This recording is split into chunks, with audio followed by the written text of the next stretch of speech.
அன்பு செல்வங்களுக்கு வணக்கம். 5th standard English 3rd term 3rd யூனிட்ல இருக்கக்கூடிய லெட்டர்ஸ் நோ. நம்ம இன்னைக்கு பார்க்க போகிறது பாஸ்ட் பர்ஃபெக்ட் டென்ஸ் அப்புறம் ஃபியூச்சர் பர்ஃபெக்ட் டென்ஸ் பற்றி பார்க்க போகிறோம். ஓகேவா? Past perfect tense is used to show that something happened before another action in the past. அதாவது ஒரு செயல் முடிந்திருந்து அதுக்கு முன்னால் வேற ஒரு செயல் ஏற்கனவே முடிஞ்சிருந்தால் நம்ம பாஸ்ட் பர்ஃபெக்ட் டென்ஸ் யூஸ் பண்ணுவோம். அதாவது ரெண்டு செயல்களும் அப்பப்போ முடிஞ்சிருக்கும். சரியா? ஒரு செயல் முடிஞ்சிருந்து அதுக்கு முன்னாடி வேறொரு செயல் ஏற்கனவே முடிஞ்சிருந்தது அப்படின்னு சொன்னால் கம்ப்ளீட்டாக இருந்தால் பாஸ்ட் பர்ஃபெக்ட் டென்ஸ் நம்ம யூஸ் பண்ணுவோம். It can also be used to show that something happened before a specific time in the past. அது மட்டும் இல்லாமல் ஒரு குறிப்பிட்ட சமயத்தில் ஏதாச்சும் ஒரு செயல் முடிந்தது அப்படின்னா அதை சுட்டி காட்டுறதுக்கு நம்ம பாஸ்ட் பர்ஃபெக்ட் டென்ஸை யூஸ் பண்ணுவோம். இது இப்போ தான் முடிஞ்சுது அப்படின்னு சொல்லுவோம் இல்லையா? அதுதான். ஸோ நம்மளுக்கு ஏற்கனவே தெரியும் we know the forms of the verbs. அது என்னென்ன அப்படின்னா ப்ரெசன்ட் டென்ஸ். ப்ரெசண்ட்டில் பார்க்கும்பொழுது லீவ் அல்லது he she it வந்தால் லீவ்ஸ் எஸ் போட்டு போடணும் இல்லையா? ப்ளூரலில் எழுதணும். Past form left. Past participle left தான். ப்ரெசன்ட் பார்ட்டிசிபிள் ஐஎன்ஜி வச்சு வரும் லீவிங். ஸோ இது வேர்ப் 1 வேர்ப் 2 வேர்ப் 3 அப்படின்னு சொல்லுவோம். இது வேர்போட ஐஎன்ஜி அப்படின்னு சொல்லுவோம் இல்லையா? ஸோ நம்ம பர்ஃபெக்ட் டென்ஸ் அப்படின்னு சொன்னாலே நம்ம யூஸ் பண்ணக்கூடியது இந்த வேர்ப் 3. சரியா? பாஸ்ட் பார்ட்டிசிபிள் தான் யூஸ் பண்ணும். எந்த அது ப்ரெசன்ட் பர்ஃபெக்டாக இருந்தாலும் சரி, பாஸ்ட் பர்ஃபெக்டாக இருந்தாலும் சரி, ஃப்யூச்சர் பர்ஃபெக்டாக இருந்தாலும் சரி, we have to use past participle form of verb. that is verb 3 தான் நம்ம யூஸ் பண்ணணும். ஓகேவா? The past participle form is used in past perfect tense with the auxiliary had. So நம்ம பாஸ்ட் டென்ஸ் அப்படின்னு எடுத்துக்கும் பொழுது ஆக்சிலரி verb என்ன use பண்ணுறோம் அப்படின்னா had போட்டு அதோட verb 3 past participle form of the verb நம்ம யூஸ் பண்ணணும். So come let us use it. நம்ம எப்படி அதை யூஸ் பண்ணுறது அப்படின்றத பார்க்கலாம். So I had left the station. We had left the station. You had left the station. They had left the station. He had left the station. She had left the station. It had left the station. So பார்த்தீங்கன்னா தெரியும் he she it சிங்குலராக இருந்தால் கூட நம்ம இங்கே என்ன பண்ணலை, எதுவுமே மாற்றலை வேர்போட. we have to use had plus past participle form of the verb. அதாவது had plus verb 3 அப்படின்னு ஞாபகம் வச்சுக்கோங்க. நம்மளுக்கு கீழே fill in the blanks கொடுத்துருக்குறாங்க. நீங்கள் ஞாபகம் வச்சுக்க வேண்டியது பாஸ்ட்டு பர்ஃபெக்ட் டென்ஸ் அப்படின்னு சொன்னாலே சப்ஜெக்ட் இருக்கும். he she it I we you they ஏதாவது ஒரு சப்ஜெக்ட் ஏதாவது ஒரு பேர் இருக்கும். நம்ம யூஸ் பண்ண வேண்டியது had போட்டுட்டு அதோட verb 3 past participle form of the verb use பண்ணோம். had plus verb 3 போட்டு சென்டென்ஸை கம்ப்ளீட் பண்ண வேண்டியதுதான். சரியா? I had given him the book. I had given. So verb 3 use பண்ணியிருக்காங்களா? had போட்டிருக்காங்களா? I had given him the book. நான் அவனுக்கு புத்தகத்தை கொடுத்துருந்தேன். அவன்கிட்ட கொடுத்துருந்தேன்னு சொல்லுவோம் இல்லையா? அதுதான். நெக்ஸ்ட் பாருங்கள், we இருக்கு. we dash to the park அப்படின்னு கேட்டிருக்காங்க. அதே மாதிரி you dash to your uncle's house. He dash before 5 o'clock. She dash the bill.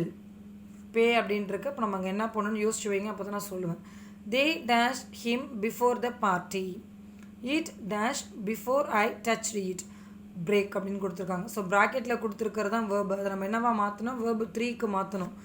go அப்படின்னு சொன்னால் gone. go went gone அப்படின்னு வரும். ஸோ verb 3 அப்படின்னா had gone அப்படின்னு வரும். சரியா? அதே மாதிரி இங்கே be அப்படின்னு கொடுத்துருக்காங்க. So had been. இங்கே ஸ்லீப்க்கு என்னது slept. slept ஸ்லெப்ட்னு வரும். அதே மாதிரி pay அப்படின்னா paid அப்படின்னு சொல்லுவோம். paid paid கொடுத்தாச்சுன்னு அர்த்தம். பில் பே பண்ணியாச்சு, paid அப்படின்னு அர்த்தம். meet met ஓகேவா? met met. break broke broken. So அதுதான் verb 3. நம்ம verb 3 வச்சு had போட்டு verb 3 பண்ணி எழுத வேண்டியதான். ஸோ இப்போ பாருங்கள், we had gone to the park. நாங்கள் பார்க்குக்கு பூங்காவிற்கு போயிருந்தோம். So had gone. you had been to your uncle's house. he had slept before 5 o'clock. she had paid the bill. they had met him before the party. it had broken before I touched it. breakக்கு broken. So had போட்டு verb 3 அப்படிங்கிறத மட்டும் ஞாபகம் வச்சுக்கோங்க. had add பண்ணணும். என்ன verb form கொடுத்துருக்காங்களோ அதோட verb 3 அதாவது பாஸ்ட் பார்ட்டிசிபிள் ஃபார்ம் எழுதி நம்ம எழுதிட்டோன்னா பாஸ்ட் பர்ஃபெக்ட் டென்ஸ் அப்படிங்கிறது ஈஸி தான். நெக்ஸ்ட் பாருங்கள், let us see when to use past perfect tense. நம்ம எப்போ வந்து past perfect tense யூஸ் பண்ணோம் அப்படின்னா, event happened before another in the past. ஏற்கனவே சொன்னதான் ஒரு செயல் முடிஞ்சிருக்கு, அதுக்கு முன்னாடி ஏற்கனவே ஒரு செயல் முடிஞ்சிருக்கு. ஸோ 2 செயலும் அட் அ டைமில் முடியறது. அதுதான் நம்ம என்ன சொல்கிறோம், பாஸ்ட்டு பர்ஃபெக்ட் டென்ஸ் யூஸ் பண்ணணும் அப்படின்னு சொல்கிறோம். ஸோ இப்போ 2 ஈவெண்ட்ஸ் கொடுத்துருக்குறாங்க, உங்களுக்கு எக்ஸாம்பிள் பார்த்தா புரியும். ஈவெண்ட் 1 பாருங்கள், ஏ அப்படின்னு கொடுத்துருக்காங்க. John had gone out. Event B பாருங்கள், 2வது செயல். When I arrived in the office. நான் ஆஃபீஸ்க்குள்ளே என்ட்ரானேன், ஜான் அப்போ வெளில போயிட்டான். ஸோ அட் அ டைமில் 2 நிகழ்ச்சிகள் வந்து முடியுது இல்லையா.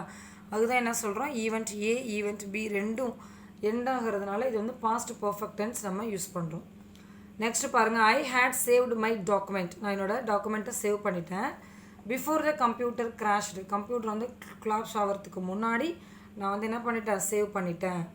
நெக்ஸ்ட்டு பாருங்கள், we had already started cooking when they arrived. நாங்கள் ஏற்கனவே சமையல் வேலையை ஆரம்பிச்சிட்டோம். ஏற்கனவேனா முன்னாடி ஆரம்பிச்சிட்டோம், அவங்க வர்றதுக்கு முன்னாடி இப்போ தான் வந்தாங்க. வென் தே அரைவ்ட்னா அவங்க வரும்பொழுது. சரியா. நெக்ஸ்ட்டு பாருங்கள், he had been tired before I gave him work. அவன் ஏற்கனவே என்ன ஆகிட்டான், ஆல்ரெடி அவன் வந்து ரொம்ப சோர்வாயிட்டான். நானும் என்ன பண்ணலை, இன்னுமே நான் ஒர்க்கு கொடுக்கறதுக்கு முன்னாடியே அவன் சோர்வாயிட்டான். ஸோ 2 இன்சிடென்ட்ஸை பற்றி சொல்கிறாங்க. Event happened before another in the past. ஒரு ஈவெண்ட் நடந்துட்டுருக்கு, அது நடந்து முடியறதுக்கு முன்னாடி ஏற்கனவே ஒரு ஈவெண்ட் முடிஞ்சிருக்கு. அதுதான். ஸோ 2 விஷயங்களை சொல்கிறதுக்கு தான் நம்ம பாஸ்ட் பர்ஃபெக்ட் டென்ஸ் யூஸ் பண்ணுறோம். நெக்ஸ்ட் பாருங்கள், complete the following sentences using past perfect tense. The bus dash the bus stop before I went. நான் வந்து பஸ் ஸ்டாப்புக்கு போகிறதுக்கு முன்னாடி பஸ் போயிடுச்சு. ஸோ அந்த கேப் தான் ஸ்லைட்டாக. லீவ் அப்படிங்கும்பொழுது நம்ம என்ன பண்ணோம், லெஃப்ட்டுன்னு மாற்றணும், had left. The exam dash when I reach the exam hall. Started. ஓகேவா, had started. She dash the apple as I told her to stop eat. அப்போ had eaten. The satellite dash on the moon before they gave the command. Had landed. Raju dashed to the ground before others arrived. Reach அப்படின்னு இருக்கு. So reached. Had reached. So இப்போ answers எழுதலாம் வாங்க. The bus had left the bus stop before I went. ஓகேவா, இந்த ப்ராக்கெட்டில் இருக்கிறத பார்த்துக்கணும். லீவ்னா left. Second one, the exam had started when I reached the exam hall. Started. Third one பாருங்கள், she had eaten the apple as I told her to stop. அப்போ ஈட்டுங்கிறதுனால நம்ம ஈட்டன் போட்டிருக்கோம். The satellite had landed on the moon before they gave the command. அவங்க command சொல்கிறதுக்கு முன்னாடியே satellite என்ன ஆகிடுச்சு, லேண்ட் ஆகிடுச்சு நிலவில் அப்படின்னு சொல்கிறாங்க, தரையிறங்கிடுச்சுன்னு சொல்கிறோம். So had landed. Fifth one பாருங்கள், Raju had reached to the ground before others arrived. மற்ற நண்பர்கள் எல்லாரும் வர்றதுக்கு முன்னாடியே ராஜு என்ன பண்ணிட்டான், கிரவுண்டுக்கு, ப்ளே கிரவுண்டுக்கு ரீச் ஆகிட்டான். ஸோ 2 இன்சிடென்ட்ஸ், 2 ஈவெண்ட் சொல்கிறாங்க. Event happened before another in the past. Another event நடக்கிறதுக்கு முன்னாடியே ஏற்கனவே ஒரு செயல் நடந்து முடிஞ்சிருக்கிறத நம்ம என்ன சொல்கிறோம் அப்படின்னா பாஸ்ட் பர்ஃபெக்ட் டென்ஸ் யூஸ் பண்ணி சொல்லணும்.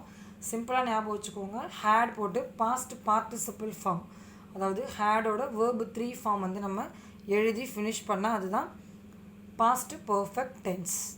ஓகேவா, நன்றி.